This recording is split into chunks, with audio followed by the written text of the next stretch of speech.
Donc tout d'abord, je vais me présenter, hein. Donc je suis Laurent Janssen, gérant de l'agence événementielle Les Insatiables. On est une agence événementielle dédiée aux événements d'entreprise qui ont pour but en fait d'améliorer l'innovation et la cohésion, la communication et le bien-être des salariés au sein de l'entreprise. Et nous avons donc décidé d'organiser cette série de webconférences à destination donc des télétravailleurs en cette période de confinement tout particulièrement, qui ont pour but en fait d'améliorer votre santé en vous prodiguant des conseils pratiques et applicables de suite sur en fait les différentes thématiques que nous avons abordées et que nous allons aborder. Donc j'ai le plaisir aujourd'hui d'accueillir Marie Bottella, qui est naturopathe et qui va se présenter. Bonjour, je suis Marie Botella, je suis naturopathe iridologue. Avant ça, j'étais manipulatrice radio à l'hôpital de Marseille. J'ai donc suivi un cursus paramédical. J'ai décidé de changer de voie pour pouvoir offrir un accompagnement et des outils concrets et naturels pour permettre aux gens de retrouver un équilibre de santé. Donc pour ça, j'ai suivi une formation à distance pendant 3 ans. Donc j'ai pas mal travaillé en télétravail pour le coup, donc c'est un domaine que je connais quand même un petit peu. Donc en pratique, la naturopathie, l'idée c'est de rechercher l'origine des maladies, de nos problèmes de santé et d'agir dessus par des moyens naturels d'hygiène de vie et voilà. Donc l'iridologie, c'est une grille de lecture complémentaire en fait qui nous permet d'en savoir un petit peu plus sur l'organisme. Donc nos moyens d'action sont très variés. On a 10 grandes techniques à notre disposition, donc la nutrition, l'hydrologie, la pneumologie, les massages, la réflexologie, il y a pas mal de choses. C'est vraiment une méthode qui est globale et où on va essayer de comprendre l'individu qu'on a devant nous dans toutes ses dimensions, qu'elles soient psychiques, physiques, énergétiques, et d'agir vraiment du coup sur tous ces corps-là.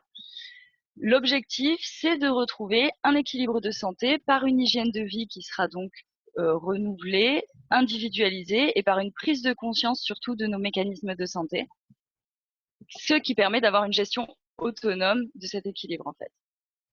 Donc par rapport au contexte actuel qu'on est en train de vivre, je voulais vous parler un petit peu de naturopathie, bien que ça sort un petit peu du cadre du télétravail. En fait, en naturopathie, on va agir sur le terrain du consultant. Ce terrain, ça va être trois fers de lance. Donc, il va y avoir l'encrassement cellulaire qui est lié aux entrées qu'on peut avoir, qu'elles soient alimentaires, pollution, tout ça, et aussi aux sorties. Ça va être nos organes éliminateurs, donc le poumon, le foie, l'intestin, le rein, la peau, le vagin et l'utérus. Donc, en fonction de l'équilibre qu'il y a entre ces entrées et ces sorties, on va plus ou moins encrasser notre terrain. Ensuite, il y a un autre point qui est très important, c'est la force vitale. C'est l'énergie dont votre corps dispose pour faire tous ces mécanismes inconscients, son immunité, réagir aux agressions, mais aussi toutes les fonctions végétatives de digestion, du sommeil, tout ça. Et ensuite, nous, on va apporter aussi une attention particulière à l'état psychique et au tempérament de la personne pour pouvoir lui permettre de donner des conseils qui lui correspondent et qui puissent appliquer dans sa vie, parce qu'on n'a pas tous les mêmes tempéraments, on n'a pas tous les mêmes besoins. Donc, avoir un conseil individualisé. Une fois qu'on a vu la globalité de ces éléments-là, ça nous permet donc de nettoyer le terrain, éventuellement de combler les carences en nutriments s'il y en a, et donc de retrouver un équilibre de santé global. Par rapport au Covid-19 en particulier, en naturopathie, on estime qu'avec un terrain nettoyé et une force vitale retrouvée et vive, on va pouvoir gérer nous-mêmes les agressions extérieures et donc lutter contre les virus en fait. Donc c'est Béchamp qu'on cite beaucoup en naturopathie, c'est un contemporain de Pasteur qui disait le microbe n'est rien, le terrain est tout. En fait, quelle que soit l'agression, si le terrain est OK, on va pouvoir lutter efficacement contre. Chose que Pasteur a concédé sur son lit de mort, vraiment au dernier moment, il a avoué. Très Donc bien. voilà. Donc je voulais Bon. vraiment faire cette petite parenthèse sur le terrain qui n'a rien à voir avec le télétravail, mais qui, à mon avis, est quand même assez intéressante en ce moment, dans ce qu'on vit, sachant qu'on va devoir vivre avec le virus. Donc, euh, donc voilà. Donc par Oui. rapport au télétravail, maintenant, on va vraiment parler des solutions concrètes que je peux vous apporter. Donc je voulais en premier lieu vous parler d'organisation de poste de travail et de rythme. c'est important de mettre un cadre au télétravail pour pas euh, effacer la frontière en fait entre notre vie personnelle et notre vie professionnelle. Vu qu'on est dans notre maison, on peut plus facilement du coup troubler cette frontière-là et donc avoir du mal à déconnecter quand on lâche le travail et aussi avoir du mal à se connecter quand on s'y met en restant un petit peu dans nos problèmes perso, tout ça. Donc en fait, pour pouvoir créer ce cadre de connexion, le cerveau a besoin de routine et d'habitude. Donc déjà, il va falloir mettre en place une routine de télétravail pour se mettre dans des bonnes conditions. Donc déjà, ça va commencer par se lever à une heure assez régulière, s'habiller, se doucher, déjeuner, la mise en place en fait qu'on a envie pour pouvoir être dans les bonnes dispositions. Si vous restez en pyjama sur votre canapé, votre cerveau va associer en fait ça à la détente. Du coup, vous ne pourrez pas être concentré et efficace parce que dans votre esprit, vous serez en mode détendu. Donc c'est pour ça que le fait de s'asseoir à son bureau, de s'installer, ça permet vraiment de rentrer dans le fait de travailler. Oui, et de toute façon, c'est quelque chose qu'on a vu aussi avec les autres professionnels de santé qui sont venus. Exactement. Et chacun a dit que effectivement la routine, c'est presque le point le plus important dans tout ça, quoi. C'est ça. Parce que c'est vraiment ce qui va permettre de se mettre en condition, en fait. Mhm. Et donc d'être disponible pour le travail comme pour la vie personnelle. Ouais. Ok, donc toi, si tu devais, bon, alors je sais que c'est un peu hors cadre naturopathie, mais si tu devais peut-être me donner une journée type de travail euh, d'un point de vue naturopathique, ce serait quoi? Alors, je vais y revenir. Je pense qu'il n'y a pas vraiment de journée type. Je pense qu'on a tous, déjà, il faut s'écouter, il faut savoir à quel moment nous, on se sent disponible et on se sent prêt à travailler. Ça va varier en fonction de chacun. Il y en a qui vont être plutôt très efficaces le matin, d'autres qui vont avoir besoin d'un temps de démarrage un petit peu plus long pour pouvoir se mettre vraiment dedans. Donc, il faut respecter son propre rythme. Si vous vous forcez à vous lever tôt pour vous dire, allez, je m'y mets, mais qu'en fait, vous n'êtes pas vraiment du matin, ça peut du coup être compliqué de démarrer et vous mettre directement dans une difficulté, alors que si vous attendez peut-être une heure ou deux, le temps d'être vraiment disponible et d'être prêt, à ce moment-là, vous allez pouvoir faire du travail efficace. Donc en fait, moi, ce que je vous invite à faire, c'est surtout de vous écouter et de savoir quel est votre rythme. Une fois que vous avez plus ou moins dans les grandes lignes votre organisation, votre rythme, installez-vous un programme. Faites-vous un emploi du temps dans lequel vous allez mettre vos plages de travail, mais surtout vos plages de pause. Ce qui est vraiment très important de faire régulièrement des pauses, plus ou moins longues. Vous pouvez avoir certains moments où vous allez avoir juste besoin de petites pauses de 10 minutes, un quart d'heure, et d'autres où là, vous avez vraiment besoin de couper et vous allez prendre une heure pour lâcher complètement.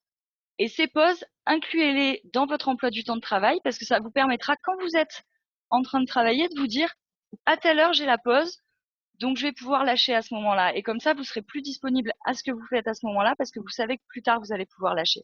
Alors que si vous n'avez pas prévu de pause, vous allez tirer sur la corde et puis vous allez en avoir marre, vous serez moins concentré et puis du coup, vous serez pas efficace pendant la dernière heure où vous aurez travaillé. Alors que si vous aviez eu juste ce petit instant de déconnexion, des fois, ça permet d'être plus efficace. Oui, et comme tu parles de déconnexion, en fait, ben, c'est un point qu'on va aborder ensemble.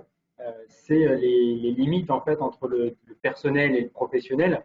Alors, on va C'est ça. déjà commencer par un petit sondage. Donc, nos participants sont normalement un peu habitués maintenant. Donc, je vais vous lancer un petit sondage à l'écran qui parle. Donc, est-ce que vous arrivez, vous, à créer une limite entre votre temps personnel et le temps professionnel quand vous êtes en télétravail? Donc, est-ce que vous arrivez à ne pas être débordé par le travail et à faire une déconnexion, euh, comme on en parle? Donc, vous pouvez répondre directement sur votre écran. Vous avez donc la possibilité, oui, vous y arrivez, oui, mais vous avez quand même des fois où ça pose problème. Vous pouvez aussi dire que ben non, hein, mais cela ne vous pose pas de problème. Dans ce cas-là, ça veut dire que ben, vous avez l'habitude. Et sinon, bah, c'est non, vous n'y arrivez pas du tout. C'est-à-dire que vous faites souvent déborder, que ce soit l'un ou l'autre. En fait, vous n'arrivez pas à créer un rythme de travail correct. Et donc, dans ce cas-là, ça vous pose problème. Alors, on a quand même une majorité de personnes qui sont en train de nous dire oui, mais je n'y arrive pas tout le temps. Donc, c'est-à-dire que vous arrivez quand même dans la majorité du temps à vous définir des plages horaires de travail et en tout cas un rythme qui doit correspondre. J'imagine en fait que bon, on a déjà 70% des participants qui ont voté, donc je pense qu'on va pouvoir clôturer le sondage. Et on a quand même une ou deux personnes qui nous ont dit qu'elles n'y arrivaient pas du tout. Donc enfin, c'est compliqué, j'imagine. Alors, je ferme le sondage. On va retrouver Marie. Donc oui, donc par rapport à ça, qu'est-ce que tu peux nous dire, Marie? Donc, par rapport à ça, déjà, il faut que vous créiez un espace dédié au travail dans votre maison. Si vous avez un bureau, une pièce fermée, c'est le top, c'est l'idéal. Si vous n'en avez pas, vous pouvez déjà vous installer à une table dans votre cuisine ou dans votre salon. L'idée, c'est déjà d'avoir un lieu qui est dégagé, dans lequel vous n'avez pas plein de petits trucs mal rangés qui vont en fait venir vous distraire et vous perturber. Donc l'espace, le fait que l'espace soit dégagé, déjà, ça va vous permettre de mieux vous concentrer. Et en plus de ça, il faut aussi faire attention à l'ambiance lumineuse et sonore. C'est des choses qui vont vraiment agir sur la concentration. Donc le mieux, c'est d'avoir une source de lumière naturelle quand même. Et au niveau sonore, si par exemple vous avez plein de petits bruits dans la maison qui vont venir perturber, n'hésitez pas à mettre un casque pour vraiment vous occulter en fait de ces stimulations extérieures. Et vous pouvez utiliser de la musique. Alors la musique, c'est super, mais il vaut mieux la préférer instrumentale quand même parce que les paroles vont venir perturber dans la concentration. Ça va vous rentrer dans la tête et vous serez moins disponible à ce que vous faites. Donc après, je vous invite à voir la conférence de Michael sur ce sujet-là, qui était ergothérapeute, qui nous a fait ça mercredi dernier. C'était très intéressant et il a plus développé la bonne position, le bon endroit, la lumière, l'ambiance sonore, tout ça. Donc je vous invite vraiment à voir ça. Après, moi, ce que je vous suggère vraiment pour mettre ces limites, c'est d'instaurer un cadre, de faire ce fameux emploi du temps où vous savez que là maintenant vous êtes au travail, là maintenant vous êtes en pause. Et quand vous êtes à l'un ou à l'autre, soyez pleinement à ce que vous faites. Essayez aussi, ah oui, dans votre bureau, chose importante, ayez tout ce dont vous avez besoin à portée de main. Ça, j'ai oublié de le dire, mais vraiment, parce que si vous avez besoin de vous lever toutes les 3 minutes pour aller chercher le dossier qui est là-bas, le papier qui est là, un verre d'eau ou n'importe quoi, vous allez forcément vous déconcentrer. Donc, quand vous vous installez dans votre position de travail, déjà, vérifiez que vous ayez tout, que tout soit clean, et là, vous pourrez travailler dans des bonnes conditions. Très bien. Ensuite, par rapport à la routine, ce que je voulais vous proposer aussi, c'était que vous faites un emploi du temps pour vous, mais si vous avez des enfants, par exemple, vous pouvez aussi faire un emploi du temps pour eux, dans lequel vous allez inclure le télétravail, les devoirs, mais aussi les temps de détente, les temps partagés que vous pouvez passer ensemble, et aussi les temps où, là, vous avez besoin d'un créneau pour vraiment vous concentrer, et donc les temps où vous ne serez pas dérangé. Vous pouvez déjà l'instaurer avec eux et leur dire, voilà, là, à ce moment-là de la journée, pendant 1 heure, je suis concentrée, tu vas faire tes trucs dans ta chambre ou ce que tu veux, mais ce moment, il est pour moi. Et donc comme ça, vous pouvez utiliser les tâches dont vous avez vraiment besoin de vous concentrer, leur dédier un moment précis. Voilà. Très bien. Donc Et après, j'imagine après, de toute façon, tout ça, c'est lié aussi à l'état d'esprit, parce que là, tu parles par exemple des enfants, c'est bien aussi de les éduquer et de leur faire comprendre que ben, il y a des moments où on est disponible, il y a des moments où on ne l'est pas, mais il faut soi-même, j'imagine, être dans un état d'esprit aussi sain et correct pour être dans un bon environnement de travail.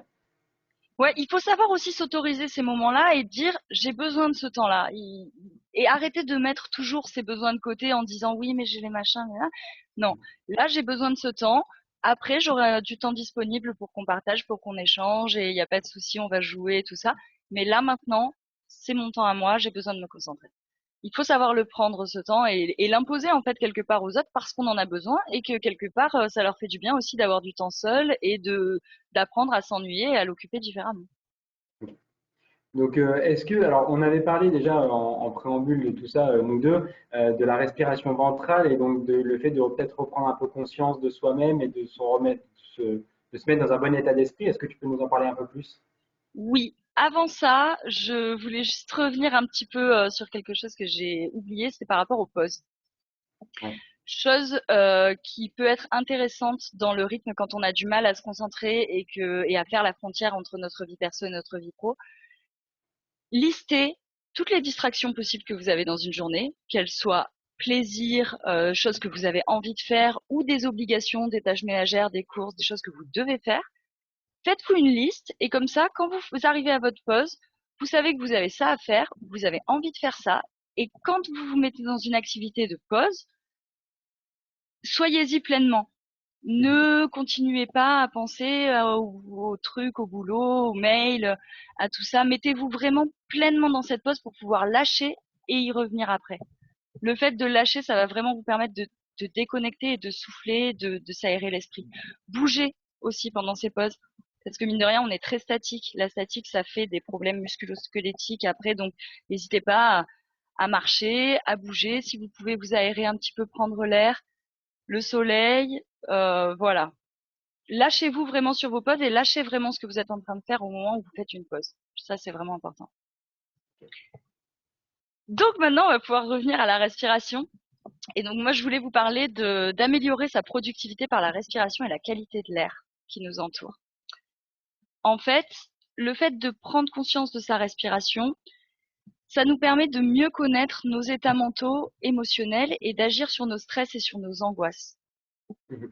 Alors juste, on avait un petit sondage là-dessus Mm, qu'on va partager aussi avec vous tous, qui était en fait après ces 2 mois de télétravail un peu forcé malheureusement dû au confinement. Donc je vais le lancer en ligne, voilà. Donc quel état d'esprit vous êtes? Est-ce que vous êtes plutôt stressé? Est-ce que vous êtes fatigué? Est-ce que vous êtes en pleine forme? Ou est-ce que vous avez peut-être même eu un petit rythme décalé? Donc vous avez la possibilité de répondre directement en ligne là sur le sondage.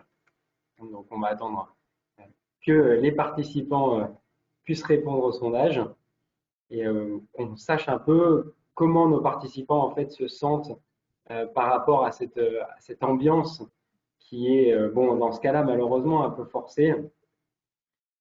Donc là, on se retrouve avec du stress et de la fatigue pour le moment. Il y a quand même une personne qui se sent en pleine forme, pardon. Euh, du rythme décalé, du stress. Oui, effectivement, en fait, on pense que c'est un peu la majorité des gens, on ne sait pas s'instaurer dans un rythme qui semble être un rythme de travail. Après, je pense que Marie, tu nous en parleras un peu plus et tu nous diras que de toute façon, chacun, je pense aussi à son rythme, hein. Donc, alors, on a donc du stress, de la fatigue et du rythme décalé. Je vais clôturer le sondage. Merci beaucoup à tous les participants. Alors, donc vas-y, quelle est ta réaction, Marie? Ok, ça me surprend pas totalement parce qu'on est quand même dans une situation très très particulière de confinement, il y a pas mal de peur aussi autour de nous par rapport à tout ça. Le fait de télétravailler, c'est peut-être pas habituel pour les gens non plus, donc c'est aussi tout ça, ça va générer pas mal de stress. Et en fait, ce stress, il va falloir réussir à le gérer et à l'évacuer. Le stress en soi, c'est quelque chose à petite dose, c'est une bonne chose, ça fait partie de la vie. C'est vraiment ce qui va nous permettre de bouger, d'évoluer, d'avancer. Le problème, c'est de garder le stress. Le fait de le garder en nous sur longtemps et de pas réussir à l'évacuer, là, ça va commencer à venir nous fatiguer. Et le rythme décalé, alors ça me surprend pas non plus parce que du coup, avec ce confinement, on a tendance à se coucher plus tard, se lever tard, à faire un petit peu ce qu'on veut. Et en fait, on se rend compte que à la longue, ça nous fatigue. Ça nous fatigue beaucoup parce qu'en fait, on n'a plus de rythme, on perd tous nos repères et donc en fait, émotionnellement, on est dans un état un petit peu particulier quand même. Donc, par rapport au rythme déjà, tout ce qu'on a dit avant sur la routine, le fait de se créer un emploi du temps, de se fixer des heures régulières, de lever, de coucher, éventuellement de repas, tout ça, ça va permettre de recaler le rythme. Et après, c'est un effort à faire, qui est pas forcément évident au début parce qu'on a envie un peu de faire ce qu'on veut, mais il y a un réel bénéfice en termes de vitalité, d'énergie à se tenir à ce rythme. Et puis après, vous verrez, votre corps va prendre cette habitude et puis vous allez vous réveiller en forme et vous coucher, vous allez vous endormir tout de suite, quoi. Ce qui est quand même pas négligeable. Après, par rapport au stress, moi, je voulais vous parler de respiration aussi par rapport à la fatigue, à l'irritabilité, tout ça. Le fait de bien respirer, ça va vous permettre de relâcher les tensions, de relâcher un mental qui aurait tendance à bouillonner, à prendre le dessus. Et aussi, ça peut permettre de se recentrer quand on sort de notre pause et qu'on a besoin de se remettre au travail, faire un petit exercice de respiration. Ça peut nous permettre de nous remettre dans le bain, de nous refocaliser sur ce qu'on est en train de faire et de nous dire, voilà, maintenant là, je suis là et je fais ça. Mhm. Est-ce que tu peux nous en dire un peu plus? Est-ce que tu as un exemple peut-être de respiration et d'exercice? Bien sûr, j'avais deux exemples à vous proposer. Donc, le premier, c'est de la respiration ventrale. Donc ça, vous pouvez le faire à tout moment de la journée, que ce soit le matin quand vous vous réveillez pour bien commencer la journée, ou le soir pour s'apaiser et mieux dormir, ou tout au long de la journée pour évacuer le stress, se détendre, même si vous avez de la colère ou des émotions un peu fortes qui viennent vous bouleverser, ou si vous voulez vous recentrer après une pause ou parce que vous sentez que là, vous n'êtes plus du tout à ce que vous faites. Un petit exercice de respiration. Donc moi, ce que je vous suggère, c'est de mettre hop, une main sur la poitrine, une main sur le ventre. Et en fait, vous allez essayer de venir focaliser votre respiration là dans votre ventre. Donc en inspirant, vous gonflez et en soufflant, vous dégonflez le ventre.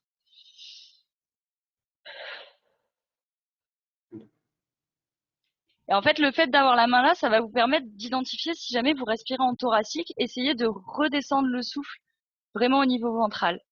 Ok. Ensuite, par rapport à l'inspiration, plus vous faites durer l'inspiration, plus vous allez vous dynamiser et faire rentrer de l'énergie, plus vous faites durer l'expiration, plus vous allez vous détendre. Donc si vous êtes dans un moment de stress où là vous sentez que vous êtes irrité, que ça va pas, essayez de faire des grandes expirations. Si c'est l'inverse, que vous sentez que là vous êtes un peu ramolli, que vous avez du mal à vous recentrer, tout ça, là vous faites des grandes inspirations. Ok. C'est vraiment un super outil pour se reconnecter à soi en fait. Le deuxième exercice que je voulais vous proposer, c'est la cohérence cardiaque. Donc en fait, c'est un exercice qui est un petit peu plus long, qui dure ce coup-ci 5 minutes, vraiment. Autant la respiration ventrale, vous pouvez le faire 30 secondes, 1 minute ou 5 minutes, comme vous voulez en fonction. Là, la cohérence cardiaque, c'est vraiment un truc où il faut se tenir à 5 minutes, 2 à 3 fois par jour.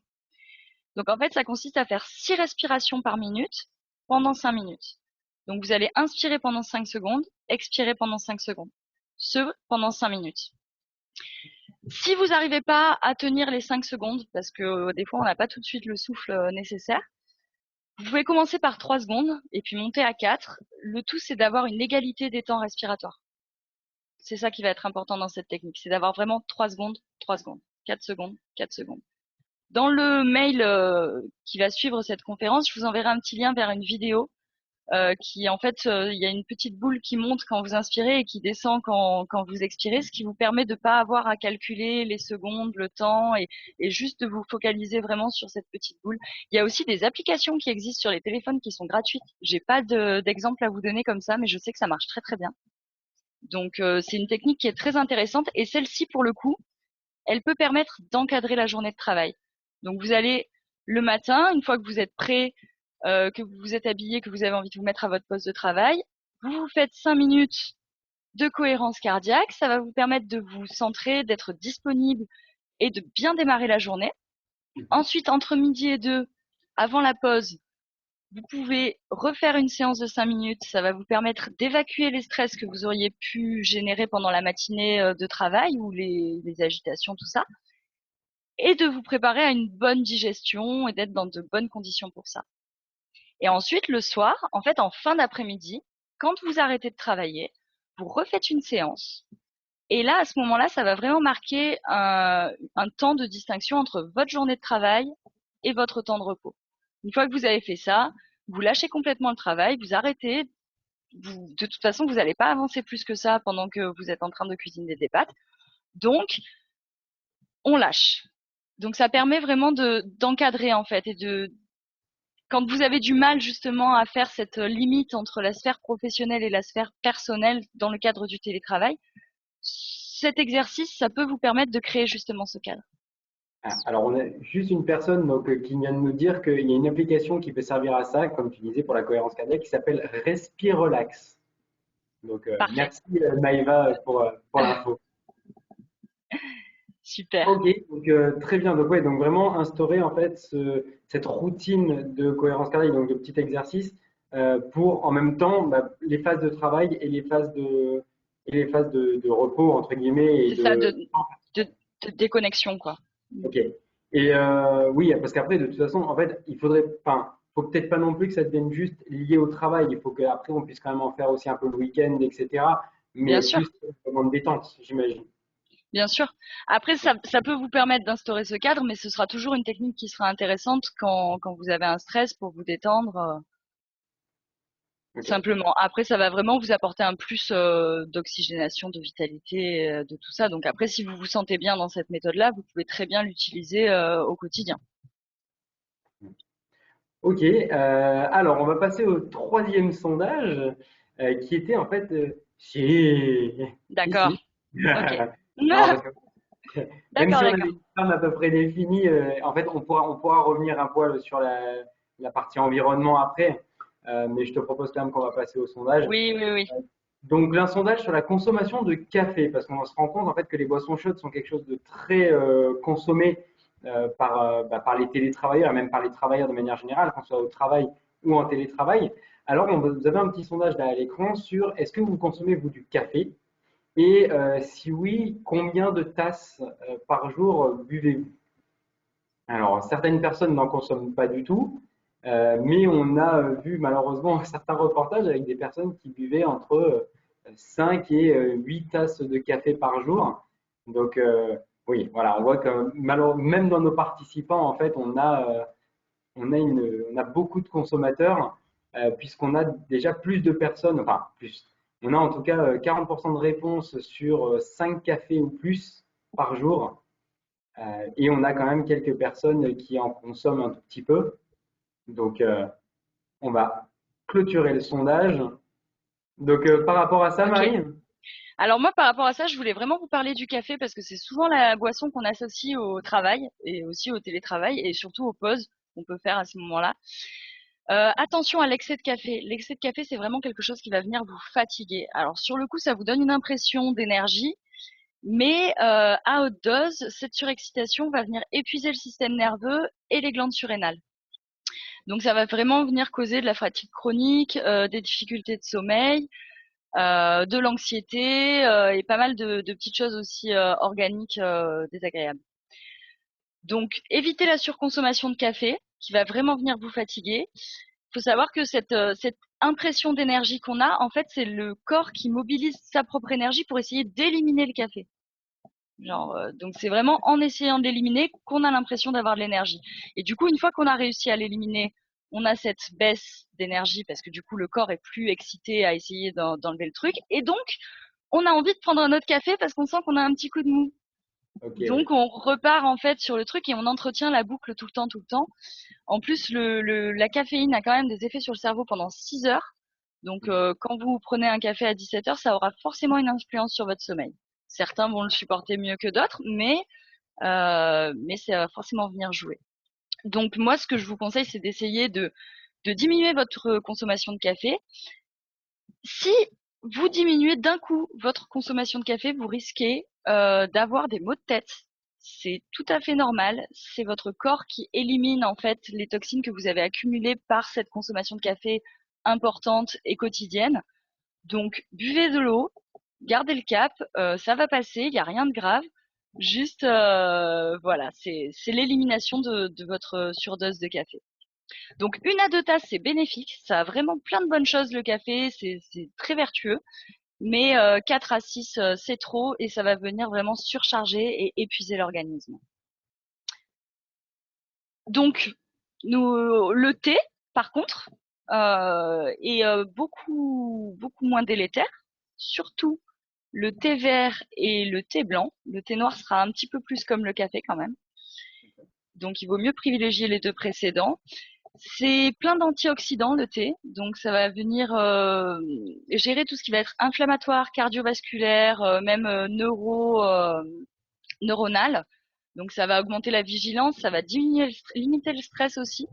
Donc pour ça, vous pouvez boire jusqu'à 5 tasses par jour, sans problème, pour avoir des bénéfices. Après, c'est pareil, tout excès n'est jamais bon. Et donc, si vous buvez 10, 15, 20 tasses de café par jour, là, vous risquez des palpitations, des céphalées, et éventuellement même un risque d'anémie parce que ça peut inhiber l'absorption de fer. Voilà. Comme le café à haute dose d'ailleurs. Très bien. Et est-ce qu'il y a peut-être, enfin, je sais que naturopathie, c'est quand même lié aussi à la nature et donc à des produits plus sains. Mm. Est-ce qu'il y a d'autres boissons chaudes ou froides qu'on peut consommer qui peuvent être bénéfiques? Bien sûr, vous pouvez consommer des tisanes sans problème. Déjà, la bouteille d'eau à côté de soi quand on travaille, c'est quand même hyper important d'avoir une hydratation juste de l'eau nature parce qu'il n'y a que ça qui va vraiment venir vous hydrater pleinement. Si vous consommez que des tisanes, que des cafés, à un moment vous allez manquer d'eau, même si vous en avez beaucoup dans ce que vous ingérez. Donc l'eau avant tout, et puis après vous pouvez faire des boissons chaudes avec des plantes. Chaque plante va avoir des vertus en fait. Vous avez des plantes qui vont stimuler la concentration, comme le leutérocoque, apaiser le stress, le tilleul, la verveine. Vous allez aussi pouvoir nettoyer votre système respiratoire avec du thym, qui est aussi antiviral, qui est très intéressante en ce moment. Nettoyer le foie avec du romarin aussi, c'est des herbes qui sont quand même assez simples, qu'on peut trouver assez facilement et qui font des tisanes délicieuses. Après, moi, J'ai- j'aime beaucoup la tisane au gingembre. Ok. Gingembre et curcuma. Je vous donne une petite recette dans mon mail après à la fin. C'est vraiment une tisane qui est dynamisante pour le coup, en plus d'être pleine de vertus anti-inflammatoires. J'imagine que tu es quand même t'es partisane du fait de consommer enfin, ces plantes-là, qu'elles soient bio ou en tout cas, voilà, faire attention aussi à la provenance Oui, de ces produits. oui, oui. Surtout, alors les plantes en général, ça s'adresse à un marché qui est plutôt bio et donc si vous trouvez du thym et du romarin pour les tisanes, en général, il y a de fortes chances pour que ce soit bio. Le thé, c'est un petit peu plus compliqué. Souvent, il y a beaucoup de pesticides qui sont utilisés sur le thé. Donc oui, moi je vous inviterai à le prendre de meilleure qualité possible, éventuellement en vrac, pour essayer d'éviter les surcharges en pesticides et en autres petites choses pas très agréables. Ouais.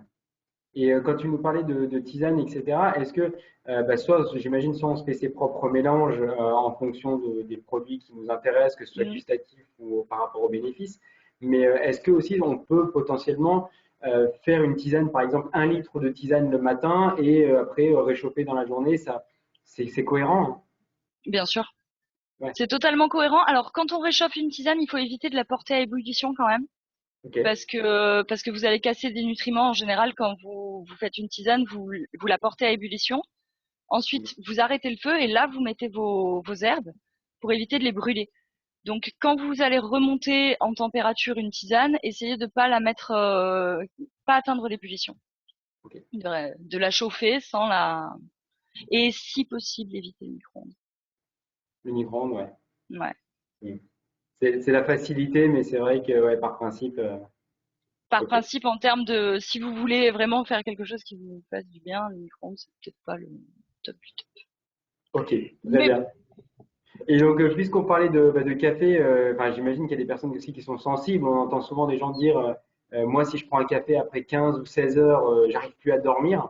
mm, Alors, peut-être que le sommeil aussi, tu as des astuces pour mieux dormir, ouais. pour être Alors déjà, apaisé. il y a des sensibilités très différentes hein, pour le café. On n'est pas égaux face à la caféine. Donc il y a des gens qui vont très bien le supporter et d'autres à partir de ouais c'est ça 15 heures, ce sera plus possible. Donc moi je voulais vraiment vous parler du sommeil parce que c'est très important dans la vitalité.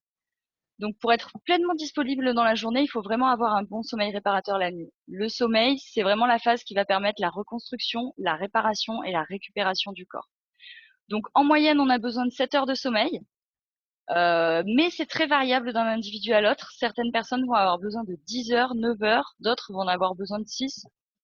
Donc moi, ce que je vous suggère, c'est d'identifier le temps qui vous est nécessaire pour avoir un sommeil réparateur. Pour que vous vous réveillez le matin en forme, en fait. Genre là, vous vous dites, bah, tiens, j'ai bien dormi, je me réveille, je suis bien, je suis disponible et je peux y aller. Si vous vous réveillez vraiment fatigué, que vous mettez très, après on peut avoir un petit temps de dérouillage matinal, ça arrive. Mais si vous gardez quand même cette fatigue sur toute la matinée, tout c'est qu'à un moment vous avez manqué de sommeil. Donc moi déjà, ce que je voulais vous suggérer, c'était de dormir à des heures régulières. Le fait d'avoir une régularité, ça va permettre au cerveau de s'endormir plus facilement quand l'heure arrive, de pas laisser passer le train du sommeil quand vous sentez que là, c'est le moment que vous commencez à piquer du nez, allez-y. Et il faut aussi respecter notre rythme biologique. Idéalement, il faudrait se coucher avant 23 heures. Le top du top, ce serait 22 heures. J'imagine que j'en fais bondir quelques-uns, parce qu'on est plutôt dans des rythmes décalés en général. Mais c'est vrai que le sommeil avant 23 heures, ça va vraiment être un sommeil qui sera beaucoup plus récupérateur qu'à partir de minuit, 1 heure du matin. On dormira forcément pas de la même manière. Si avec ça déjà, vous arrivez toujours pas à dormir, vous avez toujours des difficultés en tout cas pour vous endormir, ça va être important de lâcher les écrans au moins 2 heures avant d'aller se coucher parce que la lumière bleue, ça va venir perturber notre sommeil. De les bannir complètement de la chambre, le téléphone, l'ordinateur portable, la télé dans la chambre, tout ça, si vous avez des problèmes d'endormissement, ça peut que vous faire du mal. Il faut aussi essayer de chasser les lumières potentielles dans votre chambre. Fermez les volets, éteignez la petite LED en haut à droite qui clignote. Tout ça, ça va être des facteurs qui vont venir stimuler votre glande pinéale et diminuer votre production de mélatonine en fait, qui est l'hormone du sommeil qui va vous permettre de vous endormir. Donc ça, vraiment, le noir total, c'est important. L'alcool, ça perturbe le sommeil aussi. Donc évitez de boire le soir un verre, pas plus. Sinon, vraiment, ça va avoir une incidence sur votre sommeil. Et aérez votre chambre. Aérez votre chambre le matin et dormez dans une chambre pas trop chauffée. 16 à 18 degrés, c'est idéal. Si vous chauffez trop, ça va forcément perturber votre sommeil. Et si malgré tout ça, vous n'arrivez toujours pas à dormir, vous avez des petites plantes qui peuvent vous aider en infusion, la camomille matricaire qui va être sédative, la passiflore qui sera hypotensive, qui sera plus en cas de tension, de stress ou de colère, d'énergie comme ça un peu. Et si vous êtes vraiment dans un état d'épuisement total, vous avez le griffonia ou le leutérocoque qui vont être des plantes adaptogènes qui vont vraiment venir soutenir tout votre système et vous rebooster, quoi. Bon, tu nous mettras tout ça dans le mail après Mm, pour les participants. c'est ça. Très bien. Donc, Et bah, après, enfin, j'imagine, donc on parlait, oui, on parlait de routine, on parlait du fait d'aérer. Euh, après, j'imagine en fait qu'il y a quand même enfin, il y a des actions qu'on peut mener sur soi-même aussi pour améliorer aussi bah, le fait d'être comment dire, d'être réveillé correctement et de se tenir en fait bien dans la journée. Tu parlais d'alimentation aussi qui était intéressante à ce niveau-là. Donc, qu'est-ce qu'on peut faire? alors déjà, en termes d'alimentation, pour privilégier une bonne vitalité, il faut éviter les repas trop lourds qui vont venir vous causer un coup de barre et vous donner plutôt envie de faire la sieste que de vous activer. Privilégiez le cru. Pensez à rajouter dans vos repas une part de crudité par repas idéalement. Assaisonnez-les avec des huiles végétales de qualité. La qualité des huiles végétales, c'est très important parce qu'il y a beaucoup de, de solvants et de choses comme ça qui sont faites sur les mauvaises qualités d'huile. Donc, utilisez des huiles végétales variées. Prenez de l'huile de noisette, de l'huile de noix, de l'huile d'olive, de l'huile de colza. Ça va vraiment vous apporter une richesse en oméga 3, en oméga 6, en oméga 9 qui vont venir nourrir votre cerveau. C'est des aliments essentiels, l'huile. C'est vraiment quelque chose qu'il ne faut pas négliger, qu'il faudrait avoir dans sa consommation quotidienne. Ce qui est plus facile quand on mange une crudité à chaque repas parce que du coup, on l'assaisonne. Éviter le grignotage. Le fait d'être à la maison, souvent on passe devant le placard, on a envie de prendre un petit gâteau, un machin. Ça, c'est des choses qui vont venir aussi vous fatiguer. Ça va faire des pics de glycémie, des descentes. Donc, prenez vraiment un temps dans vos pauses où vous vous dites, tiens, je fais un goûter, un vrai goûter. L'idéal, c'est un fruit et quelques oléagineux, une petite poignée de noix, noisettes, amandes. Tout ça, ça va venir vous apporter des lipides, des glucides, tout ce qu'il faut pour avoir de l'énergie mentale et physique, sans vous surcharger et sans vous rajouter des trucs inutiles. Très bien. Et Dernier, vas-y, si t'as- dernier petit point avant de vous laisser, je voulais vous parler de la fatigue oculaire. C'est une petite technique de yoga des yeux qui est très intéressante parce que quand on travaille toute la journée devant un ordinateur, ça fatigue énormément les yeux et le mental. Donc c'est le palming. Donc c'est une technique très simple que vous pouvez faire de 1 minute à le temps que vous voulez en fait. Donc vous frottez vos mains l'une contre l'autre pour les réchauffer. Quand elles sont à température, vous les mettez en coque comme ça et vous venez mettre vos doigts sur votre front et vos pommes sur vos yeux. Et là, vous essayez vraiment de chasser toutes les petites interstices en joignant bien les mains pour avoir un vrai noir. Et là, vous respirez calmement dans ce noir. Et vous allez voir qu'en fait, ça va venir régénérer vos yeux et votre mental. Ça favorise la concentration et ça apaise le système nerveux. Oui, il y a ouais, la chaleur des mains aussi, hein, qui aide beaucoup Ouais, à détendre. Ouais. c'est ça. La chaleur et le noir total, en fait. Ça va vraiment venir couper pour les yeux. Ok. Et est-ce que, par exemple, ça, le palming, comme tu m'en parles, est-ce qu'on peut le coupler peut-être à la cohérence cardiaque, enfin, des respirations et autres? Ouais. Peut-être plus facilement à la respiration ventrale si vous suivez la petite boule. Ouais. Mais parce que en cohérence, du coup, ça peut être un petit peu plus, on peut plus se concentrer. Mais avec la respiration ventrale, totalement, vous faites votre palming et vous vous focalisez en même temps sur votre respiration qui vient du ventre et ça va vraiment tout de suite venir vous apaiser, vous déstresser, tout ça. Très bien.